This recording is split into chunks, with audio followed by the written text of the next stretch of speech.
যখন কেউ খুব রেগে যায়, হয় সে প্রচণ্ড চিৎকার চেঁচামেচি করে, আর না হলে তার গলাটা খুব শান্ত হয়ে যায়। আমি জানি না আমার গলা শুনে আমার যে অনুভূতি হচ্ছে সেটা আপনারা অনুভব করতে পারছেন কিনা। বিষয়টা একেবারেই এতটা সরল নয়, সরলীকরণ করে বিষয়টা এইরকম নয় যে আবার একটা নির্বাচন পশ্চিমবঙ্গের বুকে হয়েছে এবং আবার একটা প্রাণ চলে গেছে। বিষয়টা সরলীকরণ করে এটাও নয় যে পশ্চিমবঙ্গের বুকে আবার একটা নির্বাচন হয়েছে যেখানে শাসক দল জিতেছে এবং বিরোধীদের মধ্যে থেকে একজনকে মেরে ফেলা হয়েছে বা একজনের প্রাণ চলে গেছে। বিষয়টা এর থেকে আরো অনেক বেশি গম্ভীর, বিষয়টা আরো গভীর।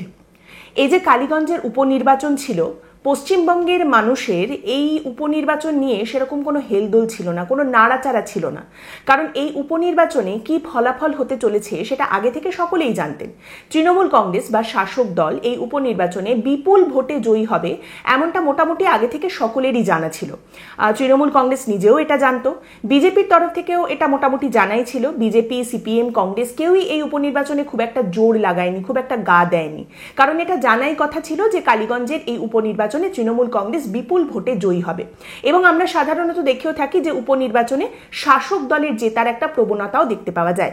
তাই এই উপনির্বাচন নিয়ে পশ্চিমবঙ্গের মানুষের বলুন বা রাজনীতিবিদ, রাজনৈতিক দলগুলো কারোরই সেরকমভাবে খুব একটা কোনো হেলদোল ছিল না।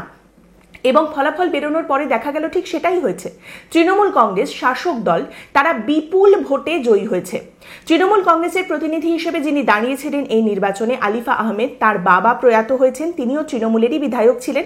বাবার জায়গায় মেয়েকে তৃণমূল কংগ্রেসের তরফ থেকে ক্যান্ডিডেট করা হয়েছিল এবং তিনি বিপুল ভোটে জয়ী হয়েছেন।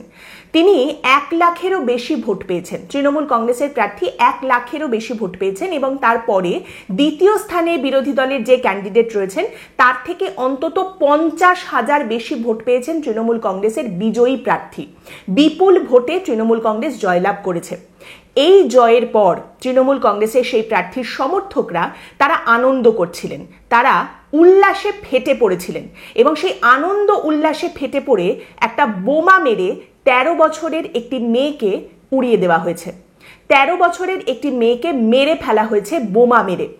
এমন একটা নির্বাচনের ফলাফল বেরিয়েছে, এমন একটা নির্বাচন যে নির্বাচন নিয়ে পশ্চিমবঙ্গের মানুষের মধ্যে বিন্দুমাত্র কোনো হেলদোল ছিল না, কোনো রকম কোনো উত্তেজনা ছিল না। এমন একটা নির্বাচন যে নির্বাচনের জয় মাত্র 10 মাসের, কারণ 10 মাস পরে তাকে আবারও প্রতিদ্বন্দ্বিতা করতে হবে, আবারও লড়াই করতে হবে বিধানসভা নির্বাচনে। এমন একটা নির্বাচন যেখানে জানা কথা শাসক দল বিপুল ভোটে জয়ী হবে এবং এমন একটা নির্বাচন যে নির্বাচনে শাসক দল বিপুল ভোটে জয়ী হয়েছে। সেই নির্বাচনের ফলাফল বেরোনোর পর বোমা মেরে 13 বছরের একটি বাচ্চা মেয়েকে খুন করা হয়েছে, মেরে ফেলা হয়েছে। যে মেয়েটি মারা গেছে তার নাম তামান্না খাতুন এবং এই ঘটনায় পুলিশ এখনো পর্যন্ত একজনকে ধরেছে, একজনকে গ্রেপ্তার করতে পেরেছে, তার নাম আফতাব শেখ। এই কথাটা মনে রাখতে হবে। এই নাম দুটো কেন বললাম? প্রথমত, কালীগঞ্জ হচ্ছে পশ্চিমবঙ্গের মুসলিম ভোটার অধ্যুষিত বা মুসলিম ভোটার প্রভাবিত যে জায়গাগুলো রয়েছে, যে আসনগুলি রয়েছে তার মধ্যে অন্যতম। তাহলে এইখানে ঘটনাটা কি ঘটেছে? ঘটনাটা হচ্ছে মুসলিম ভোটে জিতে এসেছেন তৃণমূল কংগ্রেসের মুসলিম প্রার্থী যার নাম আলিফা আহমেদ এবং তিনি জেতার পর তৃণমূল কংগ্রেসের একদল মুসলিম সমর্থকরা একটি বিজয় মিছিল বের করেছিলেন এবং সেখান থেকে তারা বোমা মেরে মুসলিম পরিবারের একটি নাবালিকাকে খুন করেছে, মেরে ফেলেছে। এই বাক্যটা এই পশ্চিমবঙ্গের যে সংখ্যালঘু ভোটাররা রয়েছেন তারা অবশ্যই মনে রাখবেন। এটা মনে রাখা খুব গুরুত্বপূর্ণ এবং এটা কোনো মেরুকরণের কথা নয়, এটা তথ্য, এটা ফ্যাক্ট। এবং এইখানে আরেকটা সমীকরণ রয়েছে। তামান্না খাতুন, যে মেয়েটি মারা গেছে, তার মা, তিনি বলছেন আমরা সিপিআইএম এর সমর্থক, আমার বাবার সময় থেকে আমরা সিপিআইএম কে ভোট দিচ্ছি, কিন্তু আমরা নিজেরা কোনোদিন সক্রিয় রাজনীতি করিনি। অর্থাৎ সিপিআইএম এর সমর্থক পরিবারের এই মেয়েটি মারা গেছে, নাবালিকা, 13 বছরের বাচ্চা একটি মেয়ে। আমি জানি না 13 বছরের মেয়েটি সে সিপিএম, তৃণমূল এগুলো কতদূর কি বুঝতো, কিন্তু ওই যারা উল্লসিত এবং যারা প্রচন্ড আনন্দে উল্লাসে ফেটে পড়ে বিজয় মিছিলটা বের করেছিল তৃণমূল কংগ্রেসের সমর্থকরা, তারা নিশ্চয়ই মনে করেছিল যে ওই 13 বছরের বাচ্চা মেয়েটাও সবই বোঝে, সিপিএম, তৃণমূল সবই বোঝে এবং ও তো আর কিছুদিন পর বড় হবে, তারপর ভোট দেবে এবং ভোটটা তো তৃণমূলকে দেবে না, দেবে তো গিয়ে সিপিআইএম কে। অতদূর বাড়তে দেওয়ার দরকার কি আছে, অতদূর বাঁচতে দেওয়ারই বা দরকার কি আছে, তার থেকে আগে ভাগেই মেরে ফেলা ভালো। এবং এখানে দুটো কোট খুব গুরুত্বপূর্ণ। এই দুটো কোট এসেছে তৃণমূল কংগ্রেসের দুই নেতার কাছ থেকে। একজনের নাম জয়প্রকাশ মজুমদার। জয়প্রকাশ মজুমদারকে নিশ্চয়ই আপনারা চেনেন, দুটো বিষয় দিয়ে তাকে নিশ্চয়ই আপনাদের মনে থাকবে। এক হচ্ছে, জয়প্রকাশ মজুমদার যখন বিজেপিতে ছিলেন তখন তিনি তৃণমূল কংগ্রেসের কাছে কচুবনে পদাঘাত খেয়েছিলেন, এবং দ্বিতীয় কারণ হচ্ছে জয়প্রকাশ মজুমদার বিজেপিতে থাকাকালীনও খুব আজগুবি কিছু থিওরি সামনে রাখতেন, অদ্ভুত সমস্ত কথা বলতেন। তার দল তখন ছিল বিজেপিকে ডিফেন্ড করার জন্য।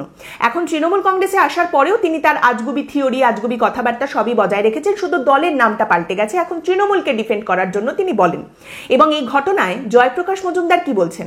তিনি বলছেন, আমার তো মনে হয় তৃণমূল কংগ্রেস মিছিলটা বের করেছিল ঠিকই, কিন্তু তার পেছনে বিজেপি ছিল, এবং তৃণমূল কংগ্রেসের মিছিলের পেছন থেকে বিজেপি বোমাটা মেরেছিল, কারণ বিজেপির কাছে তো প্রচুর বোমা আছে। আরেকজন তৃণমূল কংগ্রেসের বিরাট বড় মাপের নেতা লর্ড কুণাল ঘোষ, তিনি কি বলছেন? তিনি বলছেন, অতি উৎসাহী হয়ে কেউ এই কাজটা করেছে নাকি দলকে কালিমালিপ্ত করার জন্য এই কাজটা করা হয়েছে সেটা খতিয়ে দেখতে হবে। অর্থাৎ এই মুহূর্তে তৃণমূল কংগ্রেস বা শাসক দলের তরফ থেকে দুটো থিওরি বাজারে ঘুরছে। এক হচ্ছে যে এইখানে তৃণমূল কংগ্রেস মিছিলটা বের করেছিল ঠিকই, কিন্তু পেছনে তৃণমূল ছিল না, পেছনে বিজেপি ছিল। তৃণমূলের মিছিলের পেছনে বিজেপি লুকিয়েছিল এবং তারাই বোমাটা মেরে সিপিআইএম এর সমর্থক পরিবারের ওই নাবালিকা মেয়েটিকে মেরে ফেলেছে, কারণ কোট আনকোট বিজেপির কাছে তো অনেক বোমা আছে। এখানেই যদি এটা সামনে আসতো যে মেয়েটি মারা গেছে সেটি বিজেপির সমর্থক পরিবারের, তাহলে হয়তো থিওরিটা হয়ে যেত যে তৃণমূল কংগ্রেসের ওই মিছিলের পেছনে সিপিএম ছিল এবং সিপিএম বোমাটা মেরে ওই মেয়েটিকে মেরে ফেলেছে, কারণ সিপিএম এর কাছে অনেক বোমা আছে। আর আরেকটা থিওরি হচ্ছে যে এটা অতি উৎসাহী হয়ে কেউ করে ফেলেছে, নাকি আসলে তৃণমূল কংগ্রেস এত ভালো ফলাফল করেছে যে তৃণমূল কংগ্রেসকে কালিমালিপ্ত করার জন্য এই কাজটা করা হয়েছে, মানে ষড়যন্ত্রের কোনো একটা ব্যাপার আছে। আরও একটা থিওরি খুব তাড়াতাড়ি নিশ্চয়ই বাজারে আসবে। কালীগঞ্জ মানেই আপনি বুঝতেই পারছেন যে সংখ্যালঘু এলাকা, এবং আমাদের পশ্চিমবঙ্গের শাসক দলের অন্যতম বড় সংখ্যালঘু মুখ জনাব ফিরহাদ হাকিম, তিনি নিশ্চয়ই বাজারে আসবেন এবং তিনি নিশ্চয়ই সর্বসমক্ষে এসে একটা বহিরাগত তত্ত্ব দেবেন যে ওখানকার লোকজন আসলে কিছু করেনি, আসলে বিহার, ইউপি এই সমস্ত জায়গা থেকে বাইরের লোকজন চলে এসেছিল এবং তারাই কাণ্ডটা ঘটিয়ে চলে গেছে। পশ্চিমবঙ্গের শেষ যে পঞ্চায়েত নির্বাচনটা হয়েছে সেটা হওয়ার পরে অনেকগুলো মাস কেটে গেছে, কিন্তু সেই পঞ্চায়েত নির্বাচনে যে হিংসা হয়েছিল, যে মানুষগুলো মারা গিয়েছিলেন, সেই মামলা এখনো পর্যন্ত আদালতে পড়ছে। তার থেকেও বেশি সময় ধরে আদালতে পড়ছে 2021-এর বিধানসভা নির্বাচন পরবর্তী হিংসার মামলাগুলো। সেই মামলা এখনো পর্যন্ত চলছে এবং এরপরে আবার 10 মাস পরেই আরেকটা নির্বাচন আসতে চলেছে আমাদের পশ্চিমবঙ্গে, বিধানসভা নির্বাচন। সেখানে আবার এরকম ঘটনার কথা নিশ্চয়ই সামনে আসবে। এতদিনে কতজন মানুষ মারা গেছেন? পঞ্চায়েত নির্বাচনের সময় বলা হয়েছিল পশ্চিমবঙ্গে 50-এর বেশি মানুষ মারা গেছেন, 50-এর বেশি মানুষ নির্বাচন পরবর্তী হিংসার ঘটনায় মারা গেছেন। তো তারপরে এতদিনে নিশ্চয়ই সংখ্যাটা সেঞ্চুরি হয়ে গেছে, আজ 101 হয়ে গেল।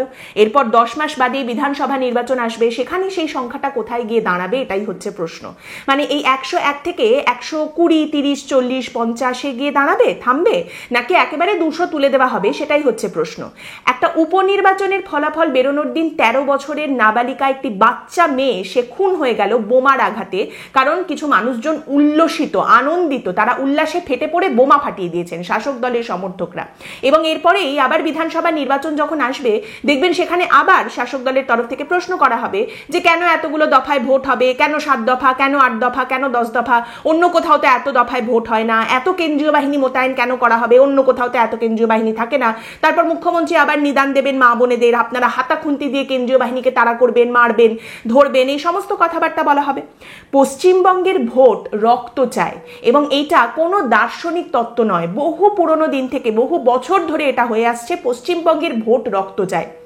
এবং শেষ কয়েক বছরে এই শাসক দলের আওতায় বা এই শাসক দলের আন্ডারে এই বিষয়টা খুব একটা কমেছে তা তো একেবারেই নয়, বরং সেটা উত্তরোত্তর বৃদ্ধি পেয়ে আস্তে আস্তে একটা ওই নরখাদক রক্তপিপাসুর জায়গায় গিয়ে পৌঁছেছে।